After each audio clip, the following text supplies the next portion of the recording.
আল্লাহর নবীর সাহাবারা সব সময় লম্বা লম্বা সিজদায় পড়ে থাকতেন। আল্লাহ বলেন তারাহুম রুকআন সুজদা, আপনি দেখবেন আল্লাহর নবীর সাহাবারা আবু বকর, ওমর, উসমান, আলী রাদিয়াল্লাহু তাআলা আনহুম আজমাইন, তাদের স্বভাব ছিল বিপদে পড়লেই লম্বা লম্বা সিজদায় পড়ে যেতে। এক সাহাবী এসে বললেন, ইয়া রাসূলুল্লাহ আল্লিমনি আমালান ইযা আমিলতুহু ইউদখিলুনিল জান্নাহ, আপনি আমার এমন একটা আমল শিখায় দেন যে আমল করলে আল্লাহ আমারে জান্নাতে ঢুকায় দিবে। আল্লাহর হাবিব সাল্লাল্লাহু আলাইহি ওয়াসাল্লাম বললেন, আলাইকা বিকাসরাতিস সুজুদ, তোমার উচিত বেশি বেশি আল্লাহর জন্য সিজদায় লুটিয়ে পড়া। বেশি বেশি সিজদায় লুটিয়ে পড়লে ওই সিজদাকারীর জন্য জান্নাতকে ওয়াজিব করে দেয় কে?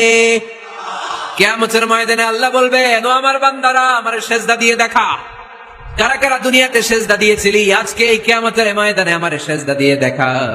আমরা যারা দুনিয়ার বুকে সিজদা দিয়েছি, আমরা আল্লাহু আকবার বলে সিজদায় লুটিয়ে পড়ব। আলহামদুলিল্লাহ পড়েন।